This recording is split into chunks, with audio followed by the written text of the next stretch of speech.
everybody, to another edition of the Rock Pal Report podcast. I'm your host, Bill, season ticket holder Drew Gear. That's my producer, Chris Kruger, and it feels really good being back behind the microphone after the longest hiatus I think we've had from the show in what? I think in our whole 10 years. It is weird that we're coming up on 10 years. Yeah, 10 years is in a couple weeks. A whole decade spent with this idiot in a basement. In fact, not even a basement. No, we started in your Depew apartment, then in my apartment, and then down in this basement since 22.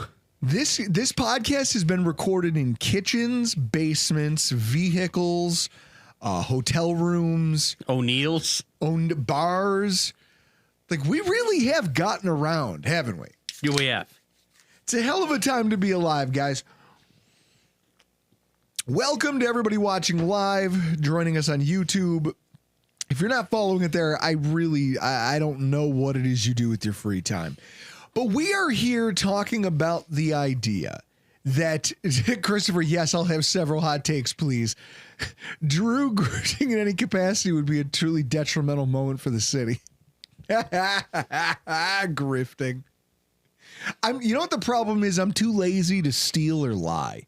I tell my wife that all the time. I go, honey, you'll never have to worry about me cheating on you. Do you want to know why? Because I'm too lazy.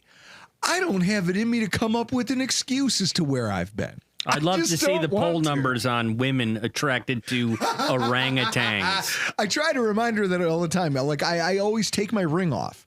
Maybe this is a thing, guys. You guys, since we know our audience is primarily male, I take my ring off all the time when I go to the gym and when I play softball or when I play organized sports. Because it's made of a material that if they ever had to try to cut it off my finger, they'd actually have better luck cutting my finger off. They'd have to call for specialized equipment, and it would probably cut off circulation, and I'd lose the digit anyway.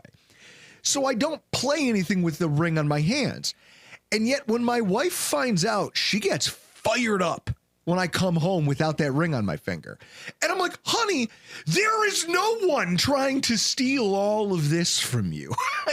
I don't know if you've ever read the book of Ransom of Red Chief, but you're stuck with me. You couldn't give me away at this point if you tried. And yet for some reason, that woman, God bless her heart, still gets, like, I don't want to call it jealous. I'd more call it, she gets defensive over what she views as like, that's my husband. I go, honey, please, they are not lining up around the block. I'm not fighting them off with a stick. I can tell you that. Yeah, I've always said your wife has low self-esteem. I take my ring off like for the shower and washing my hands. I leave it on when I go play hockey. Other than that, washing hands, showering, that's the only time I take my wedding ring off. So the point of tonight's show, I don't know if you could tell from the thumbnail, from Twitter, I don't know what brought you here, but God bless you. It's that the NFL has seasons, and we're entering one of the most insufferable ones out of all of the NFL seasons. You know, it's kind of like Buffalo, where you get 4 of them. You know, it starts with football season, or at least how Buffalo used to be, Chris, before, you know, whatever you want to call it. You know, people get mad when you say global warming. Whatever it is, it's changed the weather patterns. It doesn't feel like we get 4 seasons here in Buffalo anymore, but the NFL season definitely has 4. First one is football season. That's pretty self-explanatory. It's what draws us all here. It's what keeps us here. And it's what fills our August through February with meaning.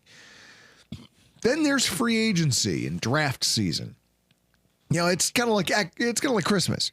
We can all get together and discuss and fantasize and postulate about all the shiny new things that might be possible or that our team might be able to go obtain.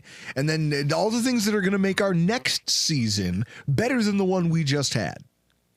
I think it's deeply rooted in just the concepts of hopes and dreams and a shared sense of boredom once the NFL season ends. And then there comes rose-colored glasses season. You know, it's funny when it's kind of everybody's favorite time of the year because it's when everybody can get together and just say things. You know, every coach you talk to will tell you that his staff is ready. Oh, you know, I think I've put together a great staff for the upcoming season. I think that, you know, every locker room has the right stuff. You know, we've got a great group of guys. We believe in them. You're making faces. You're missing. Well, we won the off season. We've won the off season. Yes. All of the tropes come out during rose-colored glasses season because that's honestly how GMs and coaches have to see that's how they have to see their teams. It's how they have to see their roster. It's how they have to see things, or else I'm pretty sure it'll eat them alive. Like Brett Coleman today, 7 hours ago, tweeted out, he goes, "Let's go, fellas. We got our first best shape of his career tweet of the summer."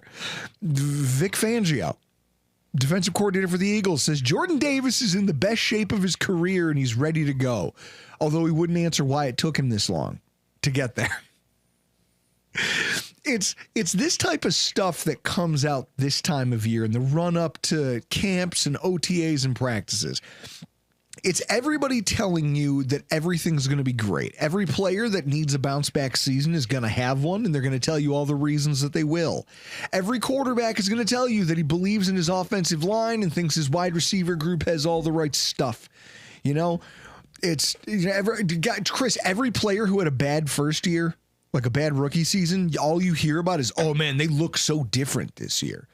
Or have you seen Keon Coleman? He's ripped. He's ripped. He's ripped to separate this year. We're just, every team is going to shock the world and surprise everybody. I like this. Christopher, rose-colored drug season is upon us as well. Thank you, Stephon Diggs. Yeah, it gets harder for some teams to see things through rose-colored glasses than others. And then we reach that point where all of the fanfare and the warm and fuzzy feelings that everybody has crash headfirst into practices and actual football activities. And it really gives us that inaugural taste of hot take season. And that's usually where things run away. And I think over the years that we've been subjected to it, I can boil it down to a handful of things.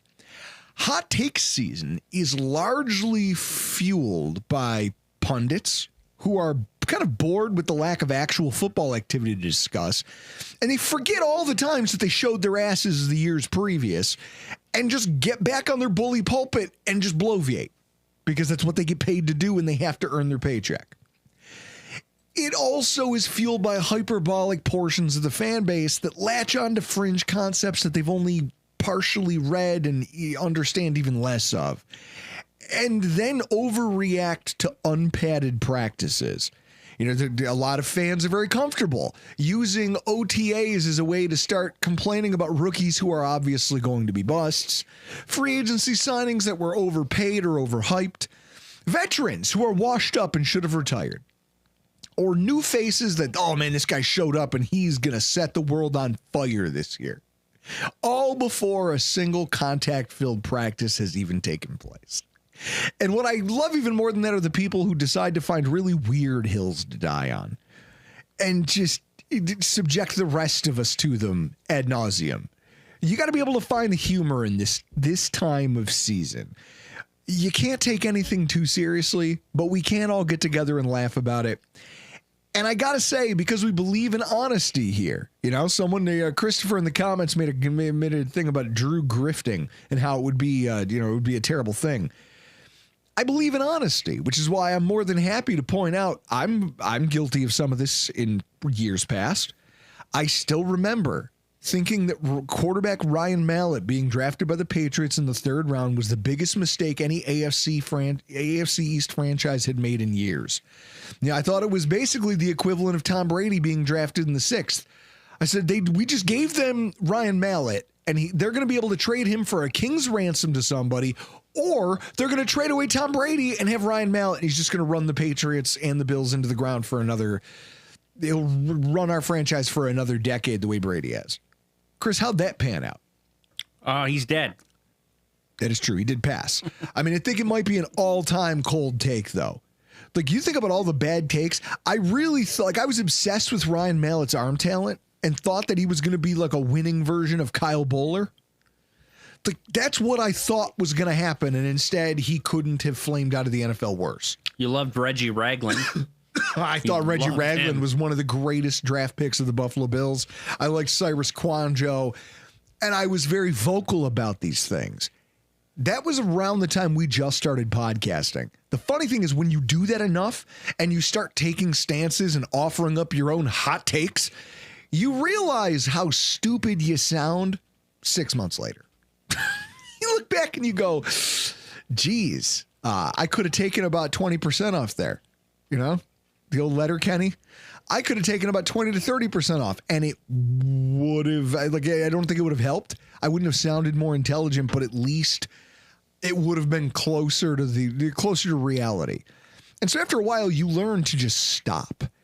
Chris, you learn to stop, take a deep breath, and goose fraba. Whenever you have a football thought and you go, oh man, I should shout this at the top of my lungs on the internet, you pause and make yourself a cocktail, take a sip, and see if you still feel like hitting send on that tweet or replying to that thread, or God forbid you're still out there on Facebook in Facebook groups before you comment on somebody's post. Make a cocktail. Sit down, take a deep breath, and just think about it. That's the purpose of tonight's show. I want to talk about some things that we've seen and heard, both Bills and NFL related, have a drink, and just think about it. I mean, let's think about some of the hottest takes we've heard over the years and how wrong they ended up being. Guys, one of the things I want to hear from you tonight, through the course of the show, those of you in the chat, what have been some of the worst takes, the coldest Bills takes that you can remember in recent history? Chris, toast with the Lincoln that you've made for us using the guys. As you know, I spent the last week in Kentucky, went to Louisville, did the Bourbon Trail. I brought Chris back some port syrup from Angel's Envy, and he has fashioned us their version of the Lincoln.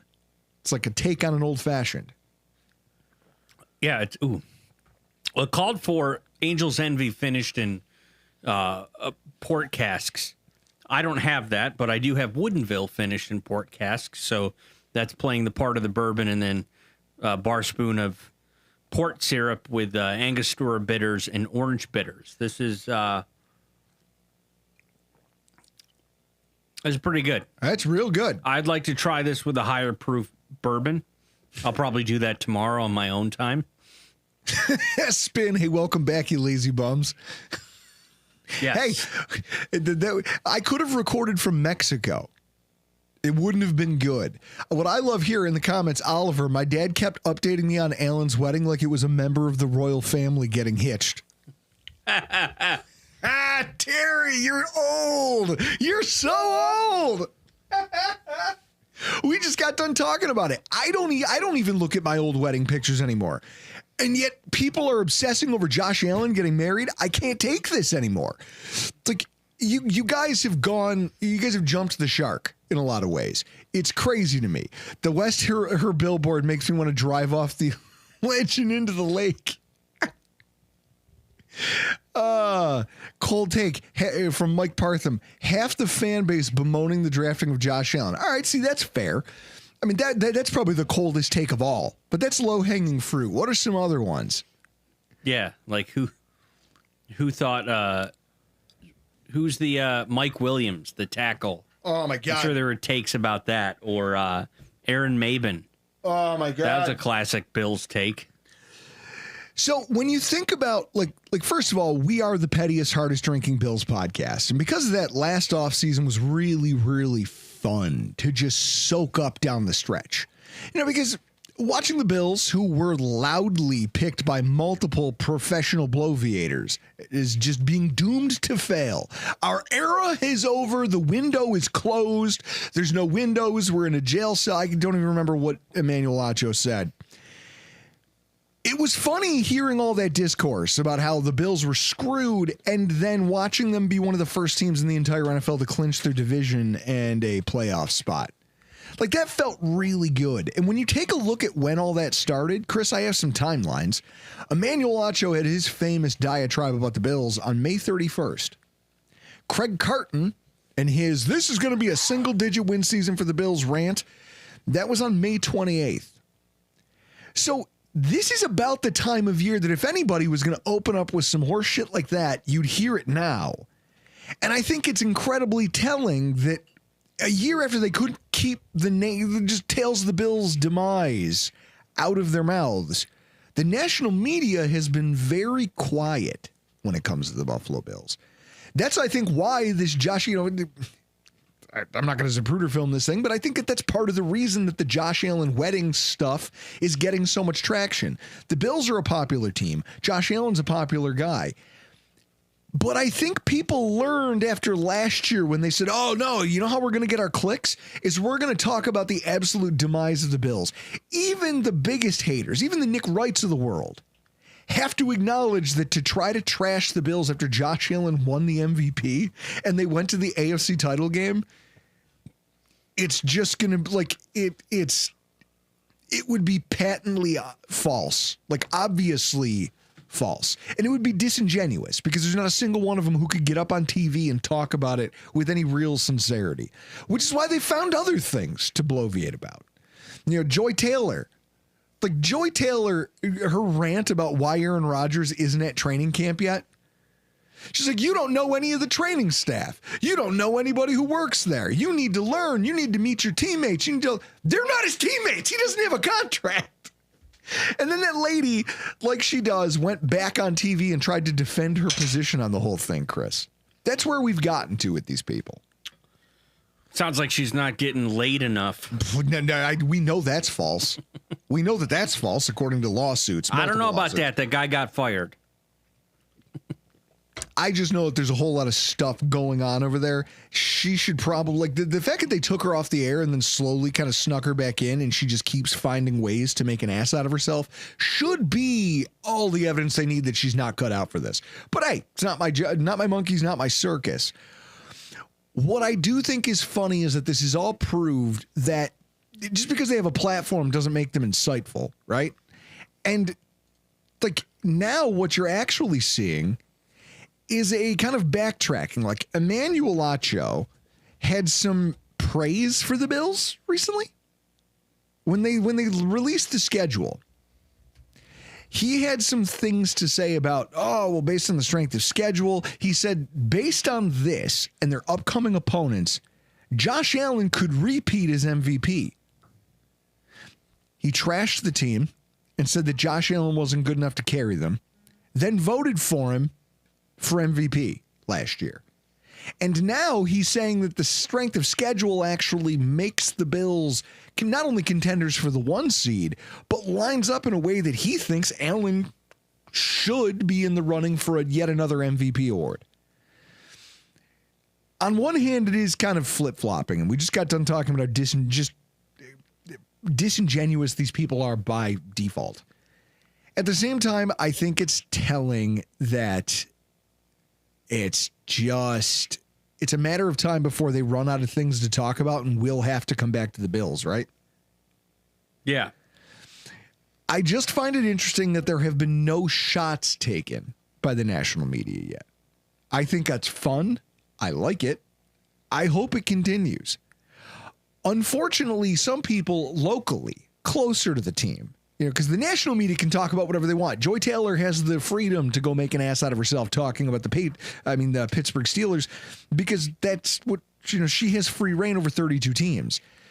Content creators and the local media are not so lucky. Chris, Jeremy White tweeted out a poll today, which I can only assume they soaked up hours of time. If you want to throw that on the screen for everybody. Jeremy White decided that it was time to air a really insightful poll for people about whether or not having Josh Allen on any single drought era team would have made, do we think they would have been able to qualify for an AFC title game? And when I see that, it makes me thankful that I choose not to listen to the local radio as I'm driving to work or throughout my work day at the office, because honestly, Chris, I don't even know who's voting in that. Look at that. It says 3,000 people voted in that at the time when you took that screenshot. The answer is yes. The answer is yes. Like, if you're voting no in that poll, that you're telling Jeremy that quarterbacks don't matter. They've always mattered. They always will. Allen would have at least gotten us to the AFC title game. I don't know why we're... How about Allen on a go route to Naaman Roosevelt? Ooh, no one gives a fuck. What I like is the concept that this is what happens when hot take season rolls around. It's no longer rose-colored. In fact, the Bills didn't even get rose-colored glasses season with the local media because Jeremy White tried to have Brandon Beane on and just got his ass chewed in front of everybody. It's like, it was bad. It was real bad. And I think that kind of set the tone for what the offseason was going to be for the local news station. Just, they were going to find things to complain about, and the GM was going to show up and slap their hands in front of everybody and tell them to shut up. And now they've tried to find a way to find, like, we were just joking around. It's a fun bit. And then they found their way to a middle ground to where now this is the only kind of content they really have. Because they know if they stray too negative, Brandon Beane might just come in like Stone Cold Steve Austin and give Jeremy White a stunner. Now that they're live on YouTube, I'd pay to see that, wouldn't you? Oh, yeah. Not to change directions here, but if anybody cares to Google this and confirm it, I'm trying to do it on my phone. But per my brother, who lives in Lawrence, Kansas, apparently there's a tornado that hit Arrowhead.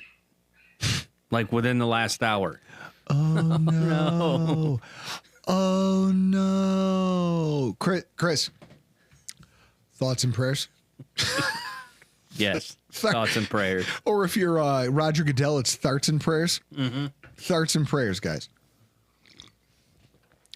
Also, like, this is just what Jeremy White has to do for a living.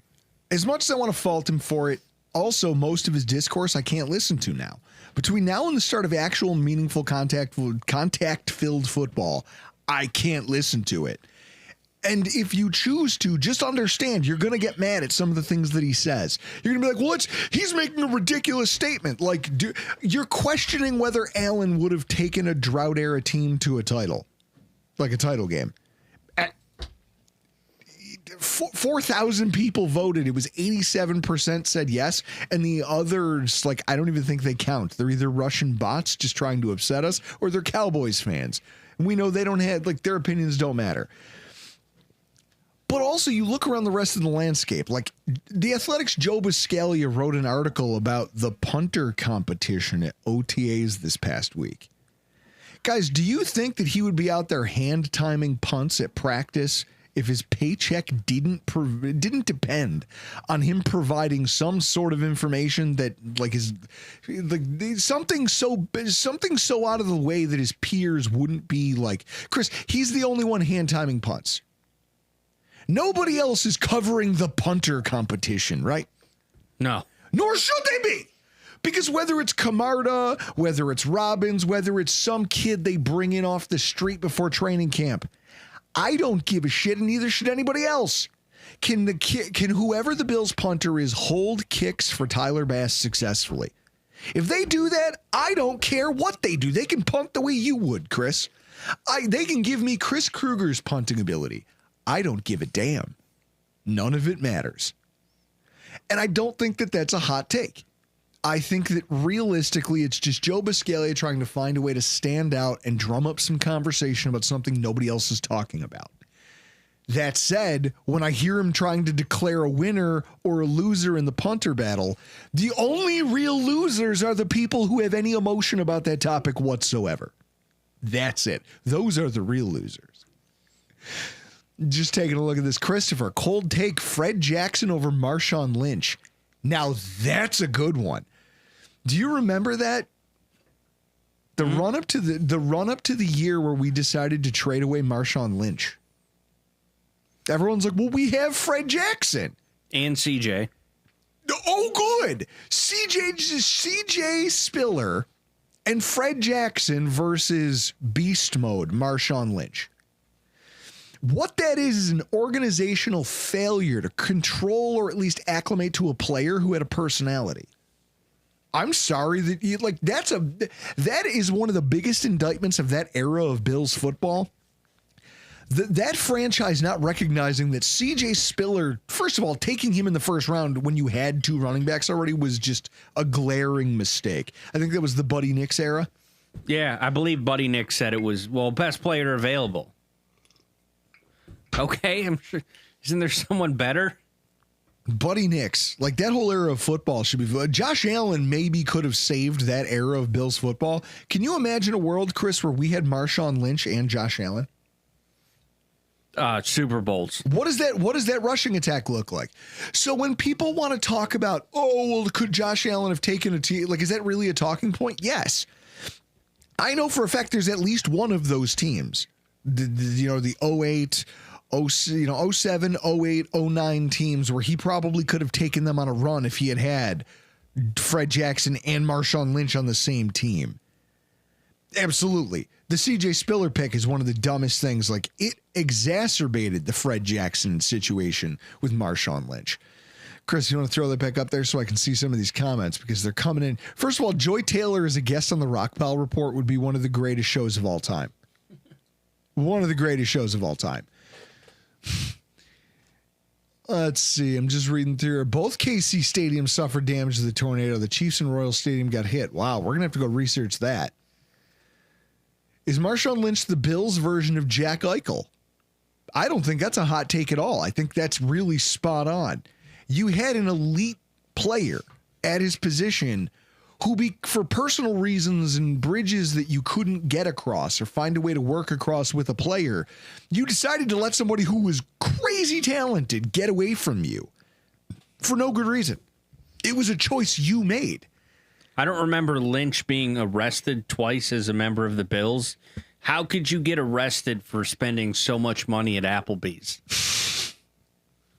He got arrested once, and it was because he apparently he bumped a woman with his car on a dark street, and I think that actually he talked about that. He's opened up about how that experience dealing with the local media and the police and everything else really shaped the way he saw media from that point on in his career.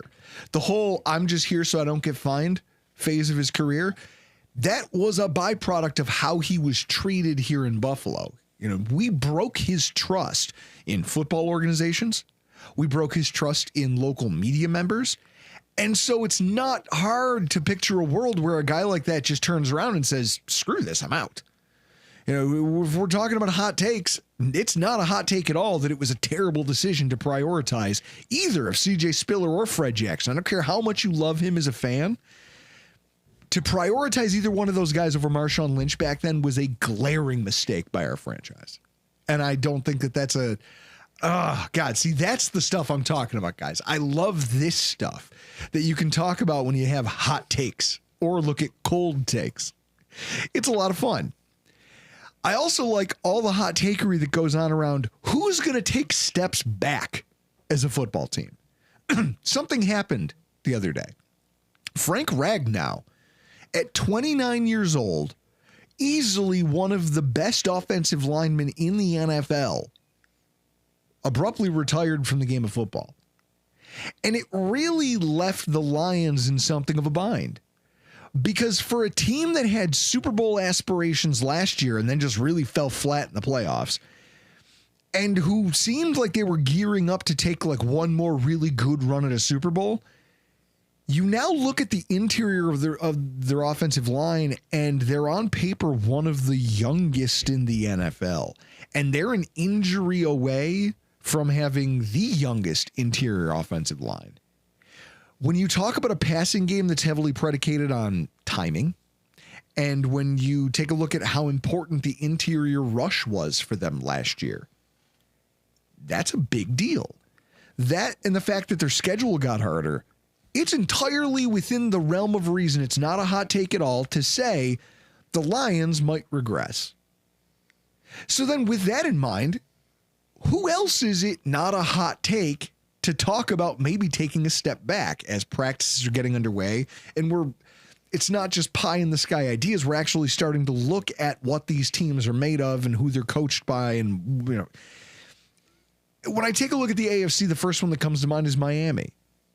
We're going to talk in a show that's going to air later this week about betting odds and how Vegas and the action that Vegas is getting on Miami is all skewing pretty heavily towards them having under 8.5 wins. And it's not hard to see why. This is the weakest roster they've had in 3 seasons, which all ended disappointingly. They run a timing-based offense, and they're going to rely heavily on their top 3 wide receivers because they have zero experience depth behind them.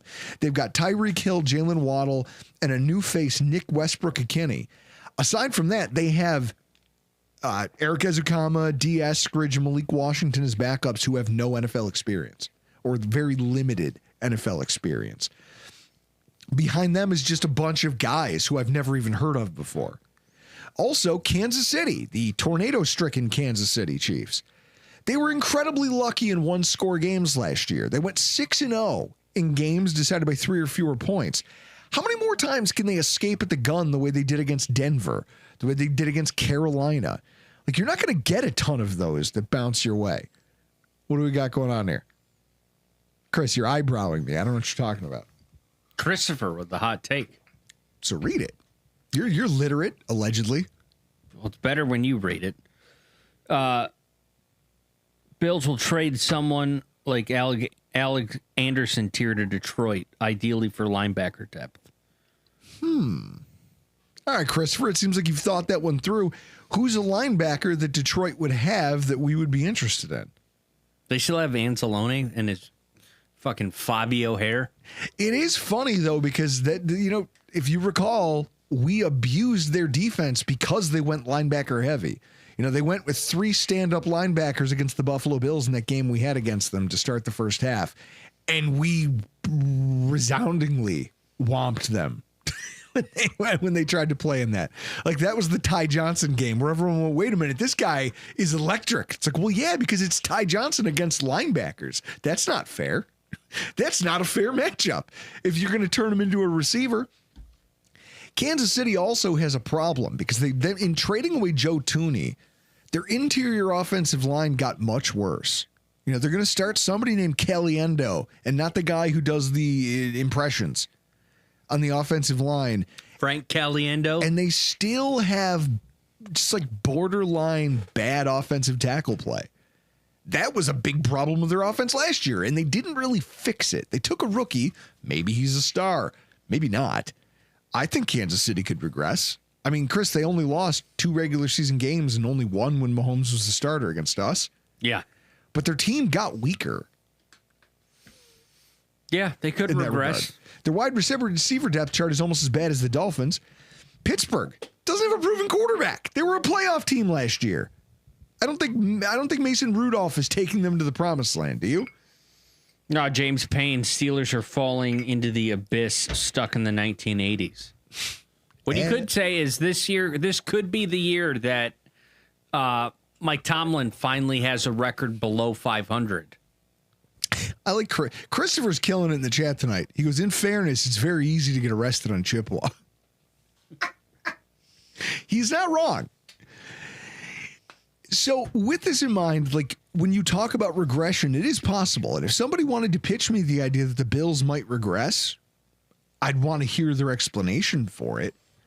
I think it would be considered a hot take by comparison to me pointing to Kansas City or Miami.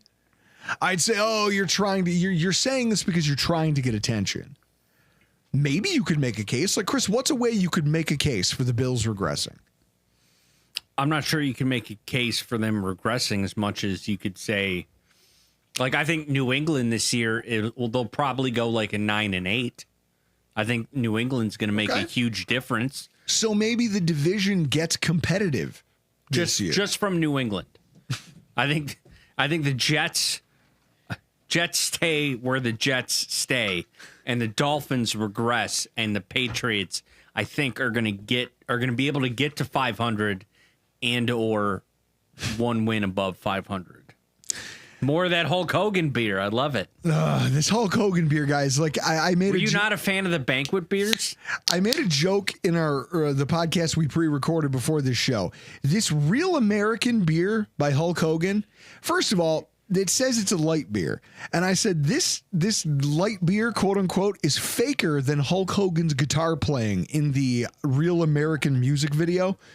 Now, again, when this is over, go watch it and watch the Hulkster pretending to play guitar. He doesn't know how to shred. That man has no arpeggiation. He's got no dexterity in his fingers. It's hilarious. You do know that he claimed to have auditioned for Metallica. That's hilarious. I bet you he claimed that. Yeah, because he's a liar. He's fucking Hulk Hogan. Now, you want to talk about things that might be a hot take? Here's one that I have. Again, we talk about content creators, local media. How about this? The Bills' youth on defensive line. Everybody's talking about, oh yeah, we're overhauling this thing. I think it could be more of a curse than a blessing. I'll put it that way. Let me frame it for you like this. The Bills have had a really, really unprecedented run of success. You know, the Bills obviously had their 4 Super Bowl seasons, but Chris, before the Super Bowl run in the 90s and immediately after the Super Bowl run in the 90s, like what? Kelly got his leg broken in what, 96? That was the end? Yeah, 96, 97. So we had a 5-year run of like high-level football play from the Buffalo Bills. This team has been very competitive since 2020. So we're on like the same trajectory, except this seems like it's more sustainable. I think that this might be the best era of Bills football that's ever been played. The Bills have been a top 10 defensive unit in terms of pressure percentage 3 of the last 4 seasons since 2021. 2022 is the only outlier, and it's the year that they started on fire, and then Von Miller gets hurt on Thanksgiving, and everything fell off a cliff thereafter. They went from like being a top like 6 or 7 pressure unit that year to being in like the 20s. And so when you aggregate it all together, they ended up in the teens for that season. Now there is no alpha pass rusher on this team. You just have a whole bunch of nice pieces that a lot of youth and some things that you think have upside, but they're all unproven. You know, Chris, Adolphus Washington was talked about as an off-the-bus starter. I'm not saying TJ Sanders is going to be Adolphus Washington, but I'm saying that you have to temper expectations with rookies. I don't think TJ Sanders enjoys water parks as much as Adolphus Washington enjoyed water parks. It was just funny where he brought a gun to a water park. Like, what the fuck? What are you shooting? Like, even the phrase shooting fish in a barrel. There's no fish at the water park. I don't know why you have a gun there. I think that the youth on the defensive line could be more of a curse than a blessing for the Buffalo Bills, especially early on in the season. You know, Chris, we talked about how the schedule makers kind of did us a favor. If you want to go up there, go ahead. Put the 2025 schedule up on the screen for me. The fact that we're going to get Michael Hoyt and Larry Ogunjobi back at some point will help. But we're going to go into the season with a lot of youth on the defensive line. Or if not youth, you know, your experienced players are going to be AJ Epinesa. You're going to have a Joey Bosa, but also how much do you, like, after what we've seen so far, which I'm about to talk about in a second, how much do you want to see Joey Bosa early in the season? I almost don't want to see him on the field. I feel like between the Dolphins, the Saints, the Patriots, the Falcons, I feel like we should be trying to win those games without a healthy dose of Joey Bosa. And that's just me because I didn't like the signing and I don't like his health, and I've got an axe to grind there. So with that said, the promise of the long-term upside of what the Bills did this offseason on the defensive line is great. I also think that it sets us up for some real problems early in the season. And luckily, the schedule is such that it might not cost us games. But I think that you're going to see a Bills defensive line that kind of struggles out of the gate to generate consistent pressure. That's a wild bet. James Payne made $20 bet with a buddy that Miami and Pittsburgh win totals will be less than the Bills win total. He goes, I even gave him the hook. Oh, James, you're a wild man. I like this. And apparently Chris brings a gun to Splash Lagoon in Erie.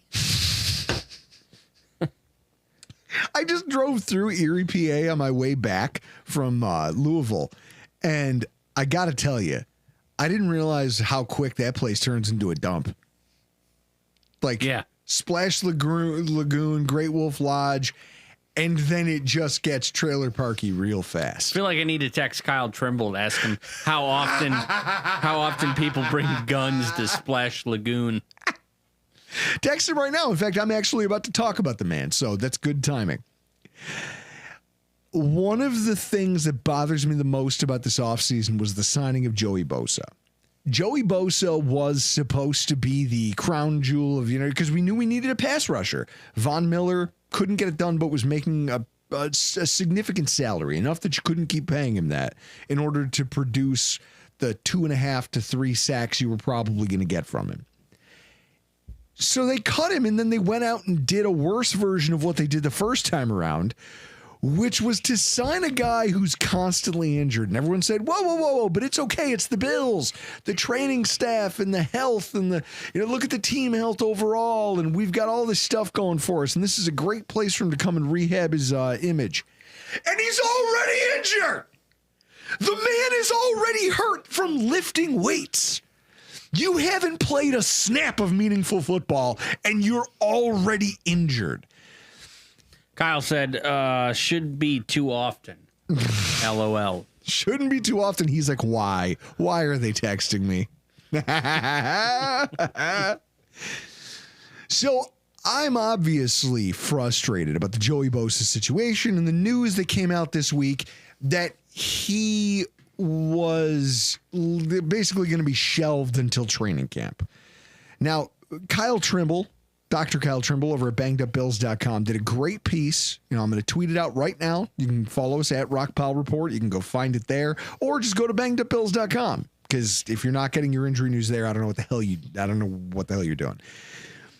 He did a great piece about all the insides of mechanism of injury, what they were working out on at the time when Bosa was injured, what specific muscles are probably injured, and then what the risk factors are. Here's a problem. He's got a high BMI. You're talking about an older player. Like, he was like, some of the biggest risk factors: age, prior injury history. It's like, oh shit, okay, we're 2 for 2 here with Joey Bosa so far. This makes sense. Now, the problem is that he wasn't even doing football. He wasn't even doing the football.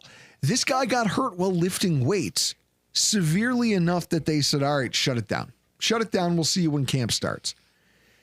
Now, to read his article, I'm not going to spoil too much of it, but he goes on to say that Joey Bosa will probably be fine when training camp rolls around. But the question is, for how long?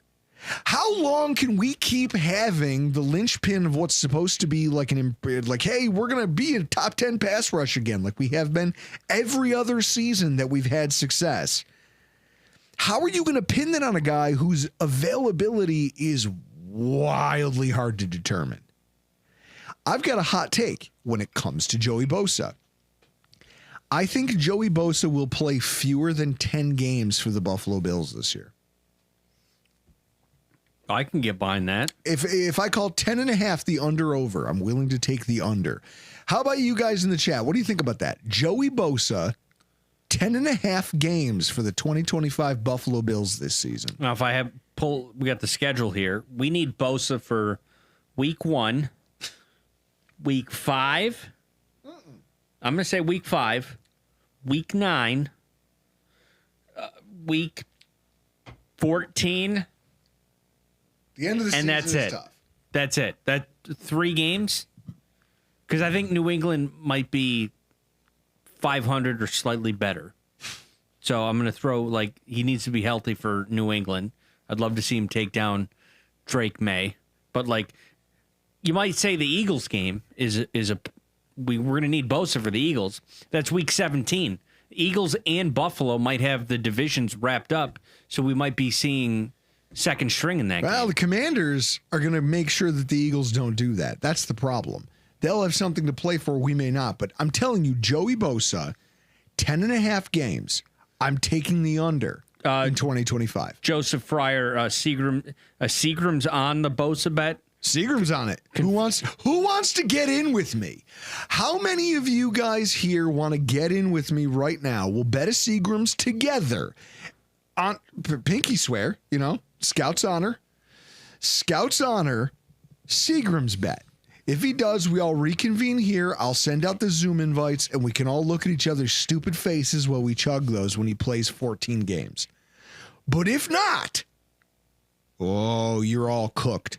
I'll let you watch me chug that thing. But if not, anybody who takes the over is cooked. I want to hear it. Email us, rockpowreport716@gmail.com, or tweet us at rockpowreport and let us know if you want in on the Seagram's bet. The under-over on Joey Bosa games in 2025 is 10.5. That's the line, and I'm taking the under. Because I can't take this. Like, you knew he was injury prone, and everyone said, oh no, but it could be different. It's not different. When is it ever different? Chris, how many times has an injury prone player not been injury prone the following year? Magically been fine. It's not a thing. So, I mean, when I think of injury prone Bills, I kind of think of Sammy Watkins. Remember when he played that 5th preseason game? And then got hurt? See, this is another, oh, God. Oliver, bit hard for me to make any Seagram's bets. I will ship you one. I will pay to have a Seagram's delivered to your front door. We could do... Let me know if you're in. Oliver's bets, he just has to eat English food because that's just bland and gross. Nobody likes English food. Beans on toast? Yeah. Where's Adolphus Washington's gun when you need it? Yeah. The hot take from Christopher. He says he's drilling the over on Joey Bosa. See, this is what you call football discourse. I love it. Who else wants in? Let's get in here, ladies and gentlemen. Kyle texted me. Kyle believes that I may have led him to believe that there was a shooting at Splash Lagoon. Oh, Kyle. I'm just gonna let Kyle listen to the podcast. Kyle goes, wait a minute, was there a shooting at Splash Lagoon? No, you don't understand the joke, Kyle. You're not watching the pod right now. Don't worry. You can listen to it back. So now, my hot takery about the Joey Bosa signing. You go back to what's happening with the local media and local punditry, and it's hard to really know what's happening with a player, good or bad. Like Trey White. Trey White signed here, and it was something that was kind of polarizing amongst the fan base. Some people bitched and complained because they were like, oh, good, there's the Bills. Typical Bills, lazy signing, no imagination. They didn't get aggressive. The WGR whiner line people, you know. And then they went out and drafted Max Hairston, and you go, okay, so now they finally have an elite athlete. The best athlete McDermott's ever had at cornerback during his tenure here as a Bills coach. Let's clarify James Payne's Seagram's bet. Do you see it? Kansas City will be a wild card 6 seed, one and done in the playoffs. Woo. That is a hot take. I will tell. See, let it all hang out, baby. This is what this is for. Let's get it all out of our system so we don't sound like those idiots over at FS1. Trey White shows up, and Athlon Sports, that you know, obviously bastion of sports publication, Athlon Sports, does a whole thing about how Trey White Trey White had a rough start. You know, rough start for him to OTAs. And it's like, wait a minute. Well, what are you talking about? Rough start. It's been one day. There's no pads. Meanwhile, Sal Capaccio, who was on the sideline, tweets out that, look, Trey White has great feet. He looks quick. He looks fluid. So I guess the question is, what do I believe? The ramblings of some nameless, faceless person. Like, I'm trying to find the article here now on Athlon Sports. And it's hilarious because they're like, oh, you know, Trey White had a rough day. See, I doubt it. It doesn't matter. It's Athlon Sports. He hasn't had a good day in 4 years. And yet, here's a guy who knows what he's looking at, knows what good defensive backs look like when they're practicing, and says, Trey White looks like he's got good feet. He's got, his hips are moving well. He looks like he's physically the part. And then somebody writes a whole article about, oh, he got beaten twice. Who gives a shit? It's an unpadded practice. And yet this is the state of punditry at this point in the season. This is a person who's already trying to line up a narrative for later in the year when they go, oh, well, see, I was on it early. Trey White was never going to ban out. He wasn't going to be good, and I don't know why the Bills signed him. Another thing I don't love is all this talk that's come out of Cole Bishop taking steps forward. Like, here's the problem. We have to look at practices for the Bills and start to figure out what matters and what doesn't. Everyone's talking about Cole Bishop taking a step forward, right? That was all the buzz. Everyone on social media, every single local journalist ran to write an article about it for their outlet of choice. Like, yes, it's interesting he's getting work with the starting units. Beyond that, I don't know how much I care. They're like, oh, well, he's more vocal and he's moving guys around. Do you know how much I'm listening to Cole Bishop if I'm a player in front of him? Chris, probably, like, if you're Terrell Bernard and Cole Bishop is yelling at you from behind you, how much are you listening to him, and how much do you just, as the middle linebacker, understand? I have no idea.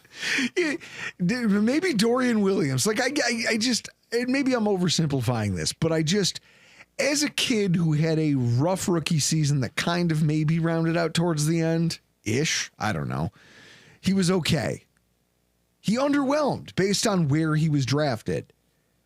Now everybody, it almost seems like there's an agenda to paint him in a positive light. I don't believe in that. I think this is Darwinism. I think if the kid shows up to padded practices and training camp and he looks the part of a starting NFL safety, then you give him the job. And you tell me how great he's doing. When this is unpadded practice, do not write 9 paragraphs about, oh, well, just his demeanor and the way he carried himself. And it's who cares? I'm confident.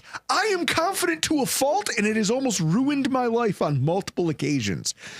A friend of mine, Steve Jensen, God rest his soul. Here's to you, Steve. Steve Jensen was 6'4", 314 pounds, and I challenged him to a fight by just blowing kisses at him. And he just stood up like most men do, and he said, all right, outside, you and me. I can't even look at you. We got to go outside. And he walloped me.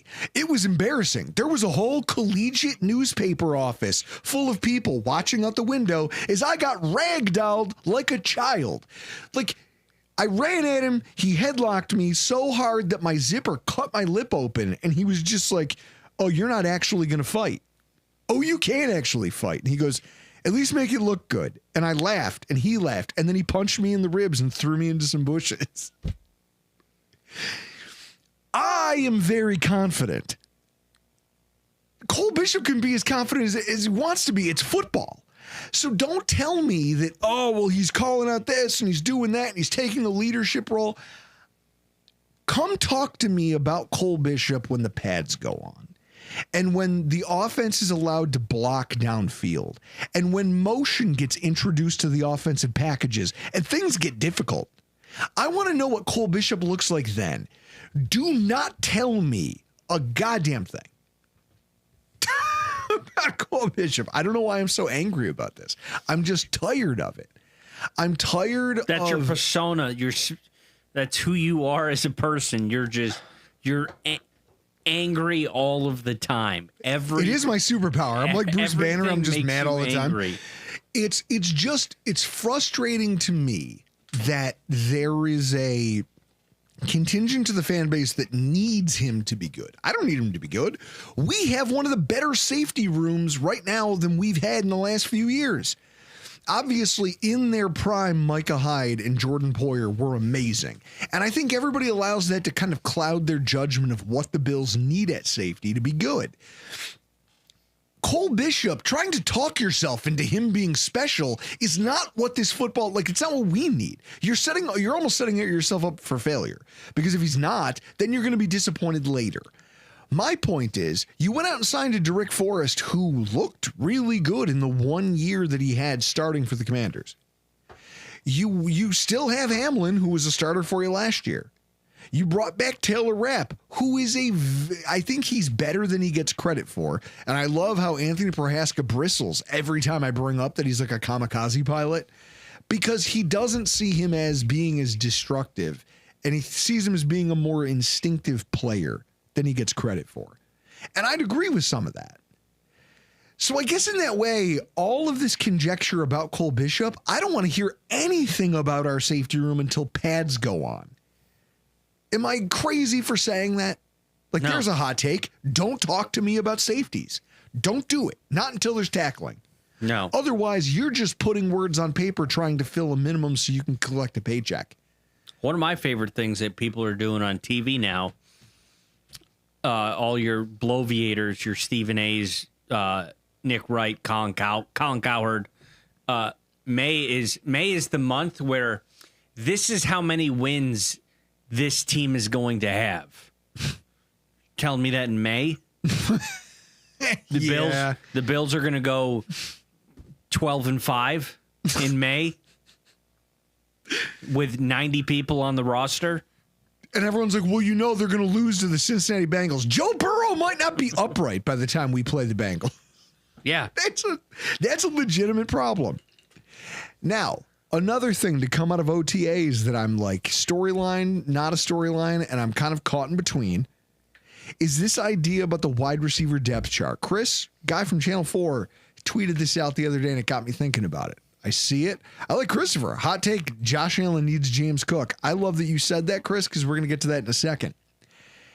Wide receiver depth chart discussions are fun this time of year.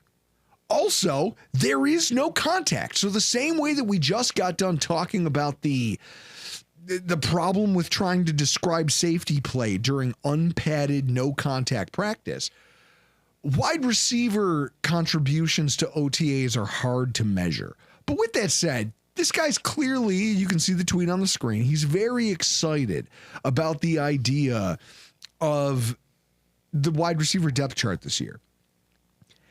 And I think he's onto something here because our depth chart's so good that this all might be anticlimactic come training camp.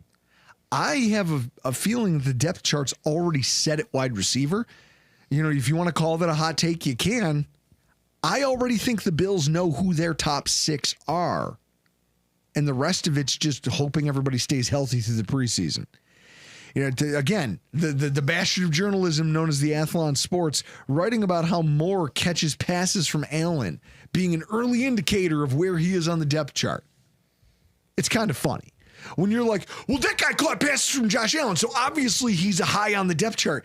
It reminds me of the movie Little Giants, where they're spying on the kids with the Cowboys are spying on the Giants, Ed O'Neill, and his like sidekick, Butts. And he goes, look at this. Look, I don't know what they're running. The quarterback is up on the offensive line. The running back is in the backfield. And this play, the wide receivers aren't even there. And the guy looks, he goes, but they're standing around, Butts. It's just kids on the field. That's what, generally speaking, you're getting out of OTAs. Josh Allen's throwing to Moore because every other wide receiver had to go stretch, had to go reapply baby powder to their nether regions. Like, there's any gamut of reasons as to why the wide receivers on the rest of the depth chart weren't there so that Elijah Moore could catch 2 passes or 3 passes from Josh Allen. It doesn't mean anything, but I'll tell you what does.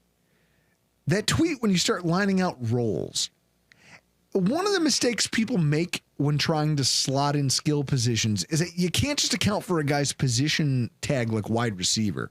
You also have to think about what the skill subsets are below that and kind of is a part of that. A team typically needs 3 players who are capable of playing on the boundary in a Z or an X role. You have to be able to do it. And it's better if you have guys who can do it interchangeably, who can play inside and out. Gabe Davis had some of that. You think about wide receiver, Mac Hollins had a little bit of that for the Bills over the last year. When you look at the Bills roster this year, we've got Palmer, Moore, Coleman. 3 guys capable of playing inside, playing outside. Physical run blockers in terms of Palmer and Coleman.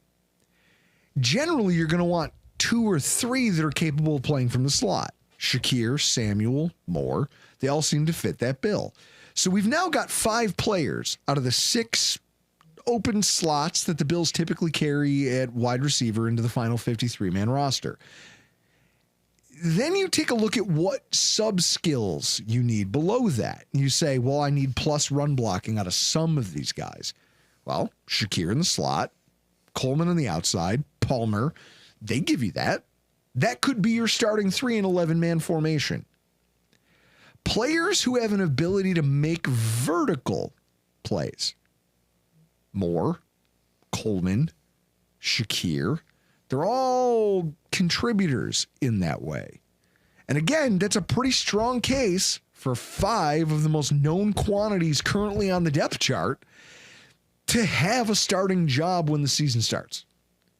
And then so that opens up one more spot to be had there and maybe a practice squad spot or 2. I don't know. I feel like there's no mystery here. Laviska Shenault, my famous reaction, Chris, you clipped that and it did numbers over there on the old Instagram.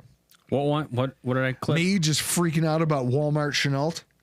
Well, funny you say that. Chris in the comments, Laviscus for the 53. That idea. Well, ain't worth a velvet painting of a whale and a dolphin getting it on. Here's what I'll say, Chris. What makes you say that? Okay, Tabor, Chris Tabor, the specialty. Hang on, no. I'm just saying that as you because you hate the guy. No. Christopher, walked directly into what I'm about to say. Chris Tabor is gushing over what a great special teams player he is, and he coached him on special teams in Carolina. I want to point out that wide receiver numbers, special teams contributions from wide receivers are way more overblown for the Buffalo Bills than maybe any other franchise. You have to go back to 2021 to see a wide receiver crack the top 10 for special teams snaps, and it was Kumaro, was 60 and change back in 2021. That was the same season that McKenzie moonlighted as a kick returner right up until the Colts exposed him. Like, remember that during in-season Hard Knocks when they showed the Colts preparing to play the Bills, saying attack the football because McKenzie cradles it poorly and he'll put it on the carpet. And he did. And it directly led to a touchdown that broke the game wide open. He was benched for the rest of the season as a returner. And he finished 17th on the team in special team snaps. If I go by year, in 2018, Andre Holmes, wide receiver, 53.8%. He was 5th on the team. The next year, 2019, Robert Foster was the only wide receiver to crack the top 20. 37.9% of the snaps, good for 10 on the team, 10th on the team in special teams snaps. Jake Kumaro, the following year, 17.7% of the special team snaps. Then he has his big year, but then immediately goes back to the trash pile, 17.3% the following year in 2022. Trent Sherfield, 34.8% of all special team snaps, falls outside of the top 15 for the roster. Mac Hollins, last year, everyone's like, oh, look, he contributes in every phase of the game. 22.4% of all special team snaps, 18th in the NFL. This is a thing that I feel like people need to realize. This is a team that invests a lot of assets in special teams units.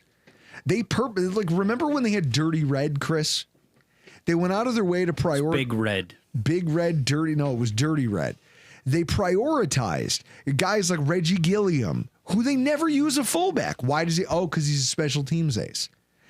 They prioritize special teams a spokesman players. For the Raising Cane's. Yeah. It's this idea that Sean McDermott has been very vocal about, in that if you are a player, especially a skill player who's going to play a meaningful role for him, he doesn't want you on special teams. The reason why? He flat out said he doesn't like it because if he has you playing multiple roles as a player in the same game and you get hurt, he now has to solve 2 problems. One injury can hand Sean McDermott 2 role problems inside of a game. And so in that way, he does not like to give meaningful special teams reps to players who he also may have to rely on from a skill player position standpoint. It's probably why we don't see more of Shakir returning punts, because they know what he means to the team, what he means to the offense. And so in that way, they don't expose him to potential injury. And we're stuck with Brandon Codrington, who wasn't terrible, but he's clearly not as electric as Shakir might be in the open field. Who knows if his ethos changes coming into this year, but they really do not allow wide receivers to play a role on special teams. And so with Christopher saying here, oh yeah, no, Tabor was gushing over Laviska Shenault. Maybe that's a thing that pushes him onto the roster. But this is a team that really hasn't gotten much out of the wide receiver position on special teams in years. I mean, I think they drafted Justin Shorter thinking he could be a punt gunner, and that guy couldn't catch well enough to make the roster. It's very interesting. And, Chenault's going to be a storyline that I'm going to be haunted by all offseason, as is the Cook discourse, along with Khalil Shakir. Now, I saw earlier in the comments, Christopher, who is just absolutely on fire tonight, brought up the idea that Josh Allen needs James Cook, and he might be right. Josh Allen had an MVP season the same year that he finally got a legitimate 1,000-yard rusher and like a real rushing threat on a regular basis. So there is some of that. And there's also his receiving ability. And then you mix in what the rest of our room looks like. You can swap out a James Cook for a Ray Davis, and you could swap out a James Cook for a Ty Johnson.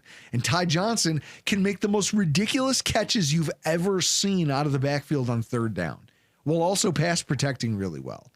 And then, hey, in a playoff game, when the game's on the line and the Bills need a first down in order to ice it, you can put Ty Johnson in instead of James Cook and know that he's going to get you that first down. And then some, and then slide appropriately and salt the clock away. One of the most I get it. Him not showing up for camp, I think Cook is doing the absolute correct thing. Hot take. I like that James Cook is holding out, because it shows you that he's serious, and I think that he's putting the pressure back on the Bills rightfully where it belongs. I am not the person who believes that we should pay a running back, but I also believe that player is entitled to getting some sort of security. Do you think when we get to training camp, his holdout is going to turn into a hold in? Sure. I think he's going to show up. Of course he'll show up. For training camp, because he's going to want to get that money. Here's the thing I'll say. All of the WGR Winerline people, I'm going to do my best impression that I can. Josh was getting married and he showed up for work this week. Yeah, guys, Josh Allen is also getting paid the equivalent of the GDP of a small nation. I'm not kidding. According to the International Monetary Foundation, Josh Allen's most recent contract extension was worth more than the annual GDP of the Marshall Islands. I don't even know what they produce. Chris, I'm pretty sure they produced Godzilla. The Marshall Islands bomb testing is where Godzilla was made. Is that correct? Guys, if someone in the chat or Yulberg, get in here, you fucking Godzilla aficionado. Somebody out there, correct me if I'm wrong, but I'm pretty sure it was the Marshall Islands where we detonated the bombs that made Godzilla. Either way, Josh Allen is making more money than a small island. That dude can show up for work. And also, he's the backbone of the team, and I think he knows it. And I think winning a Super Bowl is really important to him, and so he's embraced some of that Tom Brady mentality of I'm going to outwork everybody, and I'm going to be the straw that stirs the drink for the whole team. If Cook isn't getting paid, why should he be rushing back? I think James Cook should hold out the entire 2025 preseason. That's my hot take. You want one? I think it's his obligation to hold out for the entire 2025 offseason if the Buffalo Bills haven't given him a contract. And that's not me wanting him on the Bills long term. That's me understanding what it is to be a player trying to get a contract. What do you got, Chris? That take by you, I think, gets debunked. If James Cook wants to hold out for the entire preseason, and even if he wants to extend it he can extend it into the season, right? If he wants to, because I'm thinking of, well, I've seen what Le'Veon Bell has done, holding out in this situation. Sure. So I'm not saying be Le'Veon that. Bell. What I'm saying is, do not put yourself into free football games for anything. And, Christopher in the comments, James is more aware than any of us that running back depth behind him. Like, this is a dynamic. People go, well, we have Ray Davis. We don't need James Cook. Do you know that Ray Davis is the same age as James Cook, even though he was a rookie last year? Do you know that Ty Johnson he's much older. He's been around the league for multiple years before James Cook was even drafted. He's got a certain amount of leverage in that regard, given his age. But I also want to say that if anybody doubts that holding out is the right approach for him here, Exhibit A, Bengals wide receiver T. Higgins. Say what you want about T. Higgins not getting the bag this season or this giant multi-year extension. The reality is he was drafted in 2020. He made business decisions to preserve his health in 2023 in the final year of his contract. And then he got tagged in 2024. And he performed well, but also did the same thing. He's like, oh, I have a hamstring injury? Done. I'll shut it down for 6 games. I don't give a shit. I'm going to be a free agent. I can't be injured. And then he signed a deal with the Bengals that was, in essence, a 2-year extension with team options thereafter. So, Chris, they're going to give him 2 years and then cut him. But in total, when the Bengals do cut him in 2027 and he's in his late 20s and looking for one last big deal, he'll have made $73 million. That's how much fully guaranteed money T. Higgins will have had between his rookie deal, then the franchise tag, and then this most recent short-term extension. If he's if he's crying about that when they release him, like, oh, I only got to make $73 million, he's doing it while wiping his tears up with $5 and $20 bills like Woody Harrelson in Zombieland. When he's just wiping his face with money. Never seen it. Of course you haven't. James Cook should absolutely approach his contract impasse with the Buffalo Bills the same way. I wouldn't fault him for doing it. This is a guy who has a job. He does it well. He wants to be compensated. And if the Bills aren't going to pay him what he thinks he's worth right now, I'm telling you, then he should hold out for every single free football game they want him to play. Show up for the regular season. Now stay healthy, because when the time comes, you still need to be able to prove, like, let's say the Bills don't franchise tag you. Let's say they put you out to market. Then you want some team to be able to say, hey, kind of like the, what did the Bears sign that stupid contract to? Who was the running back from Detroit that signed, oh my God, Detroit drafted him, and then they drafted another running back, and then they let him go to the Eagles, and then he left the Eagles, and then he went to the Bears. Like, well, who is the running back I'm thinking of? Guys, in the chat. David Montgomery? Is it Montgomery? No. Oh, my God. Yeah, somebody let us know in the chat. But while we're doing that, James Payne for $5. James Payne, we won't see that $5 for another 209 subscribers. How much was parking along Big Tree or Southwest last year? Sorry, off subject. James Payne, guess what? Stadium parking over $100. These people, they I want to say this as delicately as I can. They can eat my butt. I mean, I will, and I want to hear he says, never pay $100 to park anywhere. I'll tell you this, James. DeAndre Swift. There we go. James Payne. I told Drew off the record, I took a drive down 20A and I saw 3 spots across the street from where the mud lot was that were like listed for sale. And they didn't have like home for sale. It was like done up like giant contracting building for sale sign. I think people are getting out of the parking game because I took a drive over there. It's not about the parking game. What it is that everyone's trying to cash in on the commercial Yes. money that's about to flood in when that stadium is ready. They're going to develop the hell out of that corridor right there on Abbott and 20A. And all of this private parking we've been enjoying for all these years at less than stadium prices, they're going to develop the shit out of that. And all of these people are going to rake in millions of dollars doing it. And it's going to be led by Danny's South. That place sucks. That place is terrible. So much. Their claim to fame is chicken soup. Chicken wing soup. Oh, so hang on. So back to this. The James Cook discourse.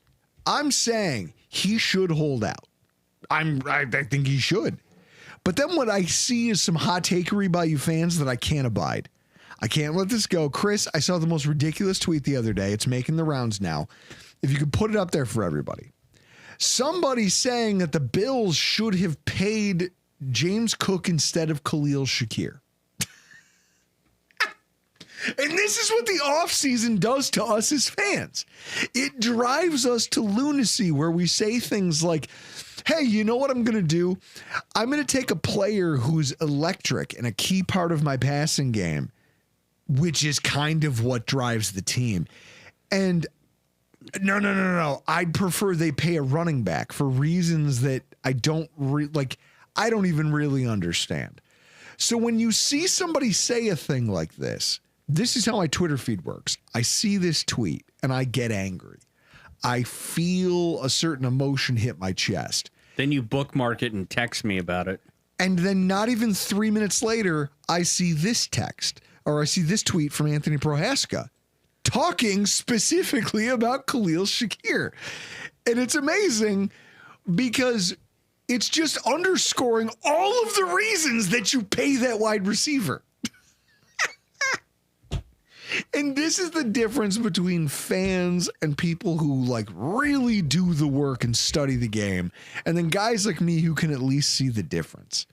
You know, oh, why do we pay Khalil Shakir over James Cook? I don't know. Chris, those statistics seem pretty good, don't they? They do. It almost paints Khalil Shakir like on third down. He might be one of the most elite players in the NFL.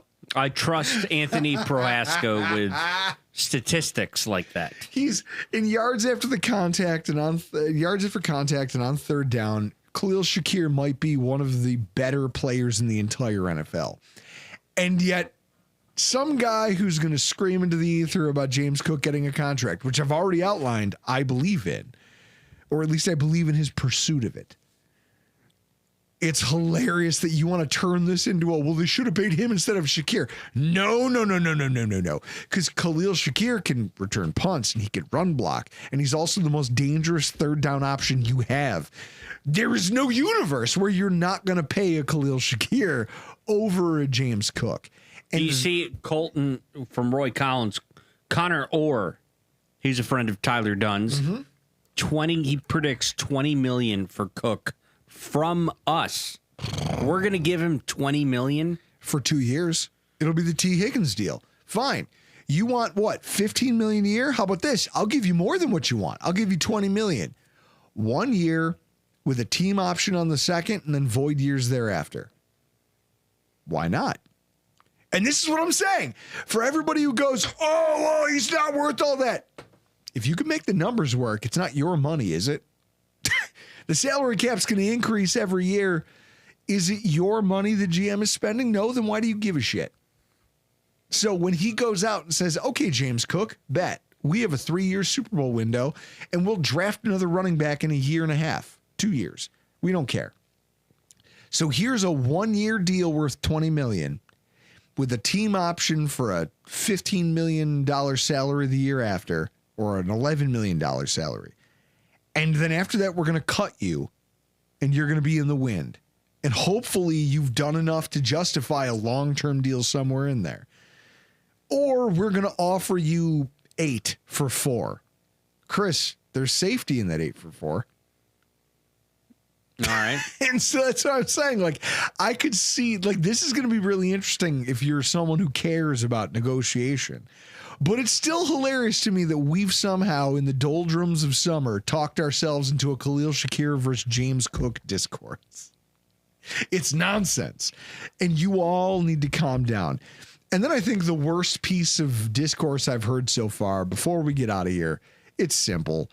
The Keon Coleman looking primed for a big season. I can't do any more of this, guys. Like, I can't follow you. I can't go where you're going. Matt Waldman has come on this podcast every year for how many years now, Chris? I think he's been on since, first of all, not to name names, but the idea of, hey, what if we go through each position group with a draft analyst for a show? My idea. You're welcome. He's been doing it probably since 2017 is my guess. No, I think he was with us in like 2019 because he told us about Devin Singletary. Yes, that was one of the early ones. Yeah. So since 2019, I'll say, we've had Matt Waldman on here. And one of the things that he's always talked about is that the rookie season, just the rigors of that offseason, mean that there are very few running backs or wide receivers who are really ready to scratch the surface of what their potential is when they have their rookie season. Like, you think about it, it's interviews and it's combine and it's all the run up to the draft, and then it's moving your entire life around. Your life isn't football yet. You got drafted by an NFL football team, but you're still figuring out how to make your life around being an NFL football player. You're not one yet. Now, entering your second year, you're an NFL football player. You've understood, you've experienced a season. You're in the room with the guys. You have the playbook that you're going to have. You know the coaches, you know the players, you know the regimen. You know what they expect of you. Expectations are now set. Hey, you did this well. You sucked at this. We expect improvement here, here, and here. All of this has been laid out for you. And so if you're ready to be a professional, then yes, you do take that seriously and you move forward. So earlier, somebody joked in the comments that, I think it was Terry White, he joked that Oliver. That according to reports, Keon Coleman was the next coming of DK Metcalf. They're like, oh, he looks ripped. He looks big. No shit, because he's finally had time to work out. Keon Coleman has finally had time to do things that every NFL wide receiver is already doing, which is spending a whole offseason with a dietary program, a workout regimen, maybe getting time with their quarterback, getting workouts in, getting workouts with teammates in. I mean, he better come into, and everyone's like, oh, look at his hands. He looks so much more sure of himself. He fucking better. He better look more comfortable catching a football than he did in 2024. James Payne, Cook getting $20 million is as likely as me paying $100 for parking. Nailed it. 100% true. Guys, there are a lot of storylines you're going to hear over the next week or two when it comes to the Buffalo Bills, when it comes to OTAs. You get to pick and choose what you care about. I've just spent an hour and a half talking about all the things that I do and don't care about, but ultimately it's up to you.